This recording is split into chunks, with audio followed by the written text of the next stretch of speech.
Esse é o cálculo recap, aula 14, onde a gente vai utilizar séries de Fourier para resolver a equação da onda. Bom, o problema exato que a gente vai fazer, então, ele é uma simplificação de um modelo físico. É o modelo da corda finita. Então, imagina que você tem uma corda de comprimento L, ela inicia aqui no zero e termina no L, e a gente mantém essas extremidades da corda parada.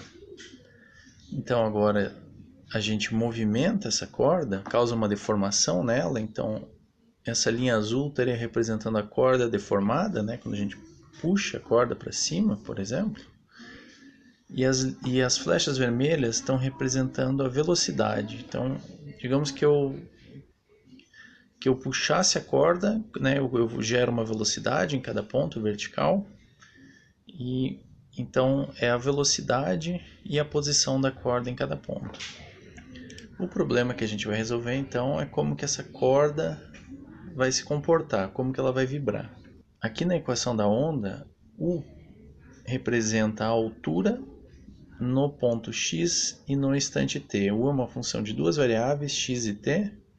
Então, em cima do ponto x e no instante t diz a altura em que a corda vai estar naquele instante, enquanto ela vai vibrando.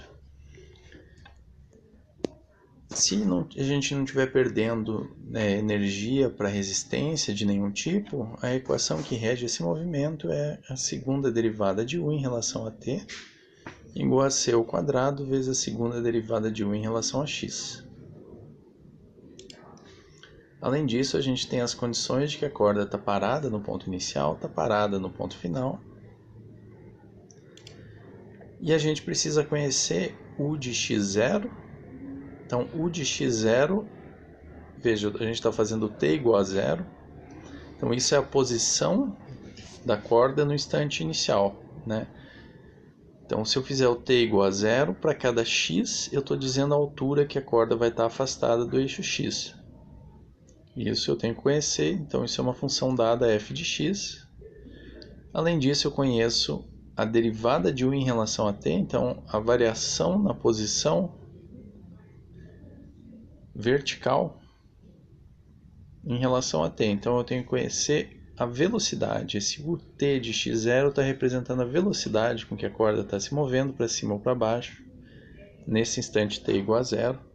Então isso também tem que ser uma coisa dada, tem que ser uma determinada função. Bom, o método para resolver essa equação é conhecido como método da separação de variáveis. A equação ela é difícil de resolver diretamente, por isso a gente faz uma hipótese adicional. A gente busca soluções que são da forma U de xt igual a f de x, uma função de x, vezes uma outra função de t. Nem toda função de duas variáveis é dessa forma, apenas algumas. Contudo, como a gente vai, no final, fazer um somatório de várias funções desse tipo, a gente consegue atingir, e a soma de duas funções desse tipo não é uma função que é o produto de uma função de x por outra função de t, dessa forma a gente vai obter lá no final uma solução que é mais geral do que essa restrição aqui. Então agora eu vou tentar fazer para esse caso particular, tentar resolver a equação da onda. Então para isso eu vou calcular a segunda derivada de U em relação a x, que é simplesmente derivar f duas vezes em relação a x, e a g é constante em relação a x. E del2u dt2, a gente vai derivar duas vezes a g, que eu estou usando a notação aqui ponto, para cada derivada do tempo. E a f permanece constante, né? Porque ela não depende de t. Substituindo essas expressões na equação da onda, a gente ganha f de x, g dois pontos de t, igual a c quadrado, f duas linhas de x, g de t.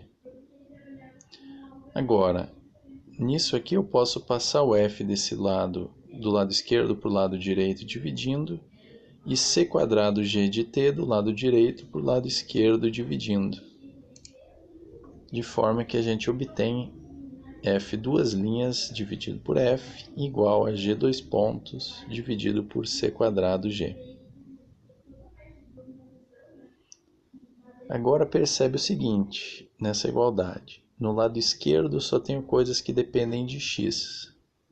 No lado direito só tenho coisas que dependem de t. Então, se eu mantiver o x fixo e mexer só no t, eu só vou mexer lá no lado direito. Só que isso é uma igualdade. Isso quer dizer que, mesmo mexendo no t, g dois pontos dividido por c quadrado g de t tem que permanecer fixa igual a um determinado valor. E da mesma forma, se eu mantiver o t fixo e mexer apenas no x, eu vou ter no lado esquerdo f duas linhas dividido por f. E o valor desse quociente tem que permanecer constante. Então vamos dar um nome para essa constante, né? Vamos escrever que f duas linhas sobre f é igual a k e g dois pontos sobre c quadrado g igual a k. Ok, mas então agora, como eu sei que isso é uma constante, eu vou reescrever esse problema como duas EDOs separadas. F duas linhas menos kf igual a zero e g dois pontos menos kc quadrado g igual a zero. Agora então a gente vai seguir tentando resolver essas duas equações diferenciais ordinárias aqui. São problemas os quais a gente tem melhor condição de resolver. Então a gente vai começar resolvendo a primeira dessas EDOs aqui, f duas linhas menos kf igual a zero. Só que para resolver ela a gente vai precisar determinar algumas condições, né? No caso, condições de contorno, não condições iniciais. Tá? Mas o equivalente a condições iniciais. Como que a gente pode fazer isso? A gente sabe então que zero, a corda está parada na extremidade inicial. Então zero é igual a u de 0t para qualquer t. Só que agora, pela hipótese que a gente fez, isso é f de zero que multiplica g de t. Se a g de t for diferente de zero para algum t, eu posso passar isso dividindo e eu obtenho que o f de zero é zero. De maneira análoga, a gente pode chegar à conclusão de que o f de L também tem que ser zero, né? Passando o g de t dividindo. Então agora o problema que a gente vai resolver é esse. SDO, f duas linhas menos kf igual a zero, com as condições de que o f de 0 é zero e o f de L é zero. Infelizmente, para resolver SDO, eu vou ser obrigado a separar em casos. Vou ter que separar nos casos se o k é negativo, se o k é igual a zero e se o k é positivo. Então vamos para o primeiro dos casos. Se essa constante k for positiva. Se ela for positiva, nós vamos ter soluções dessa forma. F de x igual a vezes z na raiz de kx e não t, mais b vezes z na menos raiz de kx. Agora, fazendo x igual a zero e x igual a L, a gente chega à conclusão de que o A e o B ambos têm que ser zero. O que é uma solução que não nos interessa. Se o A e o B são zero, tá, a gente tem a solução f de x identicamente nula, que resolve a equação da onda, mas não é interessante, né? Uma corda parada em descanso permanece em descanso. Ok, se o k for zero, as soluções dessa EDO, f duas linhas menos kf igual a zero, se o k for zero, eu vou ter EDO f duas linhas igual a zero. As soluções de f duas linhas igual a zero são da forma ax mais b. Se a gente aplicar de novo as condições de fronteira, em x igual a zero e x igual a L, a gente obtém que o A é igual a B, que é zero. Então, de novo, a solução é identicamente nula, que não nos interessa. Por fim, a terceira condição é se o K for negativo. Se ele for negativo, a gente vai dar preferência por escrever ele assim, ó, igual a menos ρ quadrado. A gente faz isso porque ρ quadrado é positivo para qualquer ρ real. Então, a gente garante que isso aqui é negativo colocando menos na frente. Então, se o K for negativo, eu vou ter F duas linhas mais KF igual a zero. E vou ter soluções da forma, então, a forma típica das soluções dessa equação são A cosseno de ρx mais B seno de ρx. Então, eu vou tentar aplicar as condições de fronteira de novo. F de zero igual a zero. Então, substituindo x por zero aqui, o seno some e a gente fica com cosseno igual a 1. Então, A igual a F de zero, que é zero. Então, a gente vai ter que o A é igual a zero. Agora, na outra extremidade, F de L igual a zero, eu vou ter o cosseno. Esse termo do cosseno já sumiu quando eu apliquei a primeira restrição. Então, eu vou ter B seno de ρ vezes L igual a zero. Agora, isso não implica necessariamente que o B é zero. Ou o B é zero, ou esse ρ é nπ sobre L. Então, existe uma saída para que essa função f de x não seja nula, que é se o ρ for igual a nπ sobre L. Então, a gente obteve agora, então, não só uma solução, mas uma família de soluções. Para cada n, o seno de nπ sobre Lx vai ser uma solução desse EDO quando k for igual a menos, o ρ quadrado, com o ρ igual a nπ sobre L. Aqui eu estou abandonando a constante b, porque eu vou colocar uma outra constante arbitrária logo em seguida. Então, essa constante ficaria redundante no problema. Tá legal, agora que eu já sei o que tem que ser o ρ, eu vou voltar para a segunda EDO, G dois pontos, menos K. Agora o K é menos ρ ao quadrado, então G dois pontos mais N ao quadrado, π quadrado sobre L ao quadrado, que multiplica C quadrado, G igual a zero. Então eu tenho de novo uma EDO do tipo G dois pontos mais alguma constante, complicada, mas alguma constante, que multiplica G. E uma equação desse tipo tem uma solução. Não é difícil encontrar as soluções dessa equação. Você pode usar, por exemplo, a equação característica para descobrir que as soluções dessa equação são da forma Gn de t igual a Bn vezes o cosseno da raiz dessa constante, Cnπ sobre Lt, mais alguma outra constante que eu anotei como Bn asterisco, para seguir a notação do livro, que multiplica o seno de Cnπ sobre Lt. Então agora, para cada n eu obtive uma solução, que é o produto UN de xt lá para EDP, que é o produto da Gn com a Fn, que é simplesmente então essa expressão para Bn que multiplica aquelas funções Fn lá que são de x, Essa Gn é a parte de t e Fn é a função de x.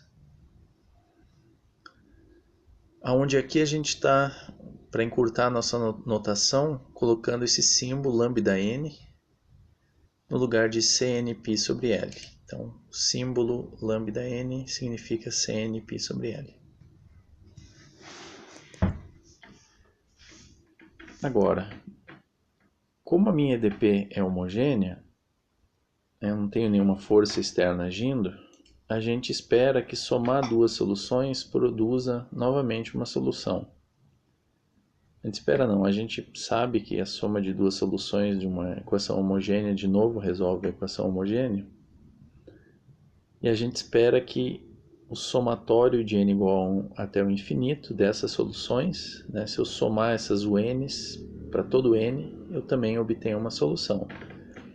Aqui teriam, talvez, se a gente quisesse olhar em detalhes, algumas questões de convergência, para saber se todas essas operações que eu estou fazendo são legais, mas muitas vezes, né, se resolve o problema e depois se verifica se o que a gente obteve faz sentido de fato. A gente então obteve que a solução tem que ser dessa forma, mas essa função ainda não está completamente definida, porque essas constantes Bn e Bn asterisco podem ser arbitrárias, poderiam ser quaisquer constantes. E a gente vai determinar essas constantes, o valor exato delas, através das condições iniciais lá, quando t é igual a zero, a posição inicial da corda e a velocidade inicial da corda. A posição inicial era dada, f de x igual a u de x0. Agora, se a gente fizer o t igual a zero aqui, nessa u de xt, fizer o t igual a zero, o cosseno de zero é 1 e o seno de zero é zero.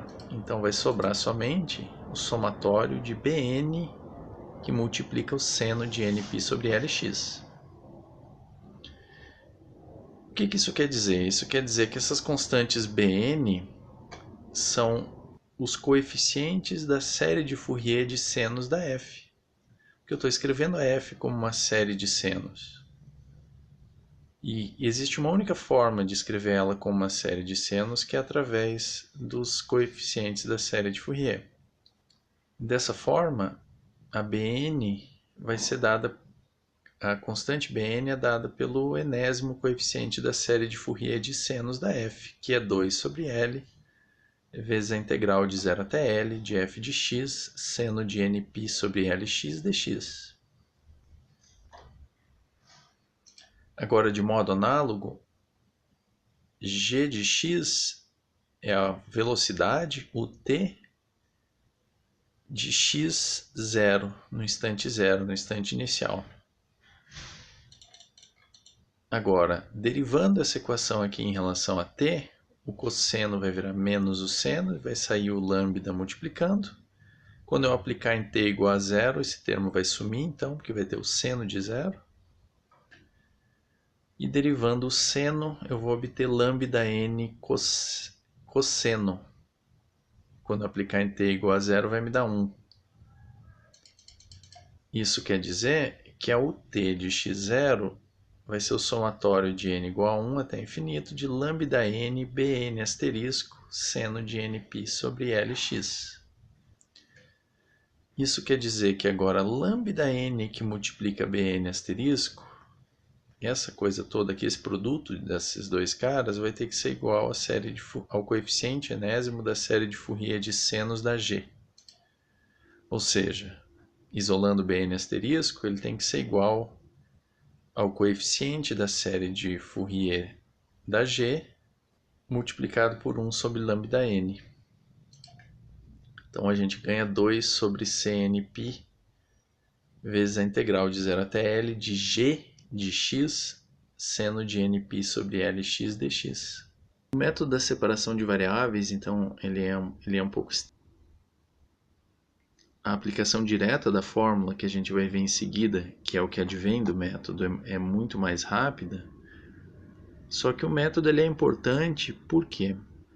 Porque se eu modificar um pouco as condições iniciais, pode ser que o método me leve a outras conclusões e essa fórmula que a gente obteve não seja mais válida. Por exemplo, é muito fácil que, mudando as condições de fronteira, a gente deixe de ter as séries de Fourier de senos e passe a ter séries de Fourier de cossenos. Por isso da importância do método quando a gente tentar resolver uma EDP de fato na prática. Então, mas para esse problema específico é muito fácil de resolver, porque então se eu tenho a equação da onda parada nas duas extremidades, com uma posição inicial dada, né? No caso aqui pela onda triangular de base 4 e altura 2. E se eu tenho que a velocidade no instante t igual a 0 é 0, a corda está parada nessa posição triangular, quando eu soltar a corda, então, para calcular o movimento, né, para calcular como que a corda vai vibrar, o que eu tenho que fazer, em primeiro lugar, é determinar os coeficientes da série de Fourier de senos dessa função f de x aqui, que me dá a posição inicial. Então, que são os bn's, né? Se a gente fizer essa conta, a gente vai encontrar 16 sobre n ao quadrado π quadrado vezes o seno de nπ sobre 2. Né? Onde você pode recordar que o seno de nπ sobre 2 ele, né, é simplesmente aquela função que varia de 0, 1, 0, menos 1, 0, 1, 0, menos 1, 0, 1, 0, menos 1 e assim por diante.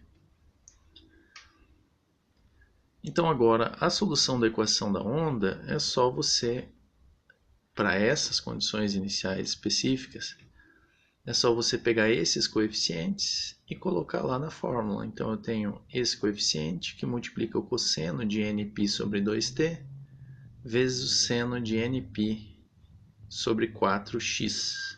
No ambiente virtual tem um pequeno código que resolve a equação da onda, então, para uma corda. No caso, a função que eu pluguei aqui é a mesma função triangular,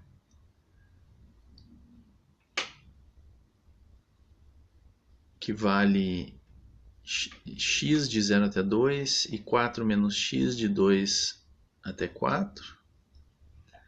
Para utilizar as fórmulas já embutidas para séries de Fourier, eu defino a função no intervalo simétrico. Então, a série de Fourier de senos é a série de Fourier da extensão ímpar da função f. E essa f1 de x aqui é a extensão ímpar da função triangular. Em seguida, eu peço que o programa calcule os coeficientes da série de Fourier, né? Em seguida, eu aplico isso na fórmula. Então, aqui eu tenho esse u igual a u mais, na verdade é uma sintaxe no ciclo for aqui para escrever um somatório dos coeficientes da série de Fourier de senos da f vezes o cosseno. Então aqui a gente tem um esboço da onda triangular e aqui uma animação mostrando a corda se movimentando para cima e para baixo. Essa aula foi baseada no capítulo 12 do Matemática Superior para Engenharia do Kreisig, nona edição.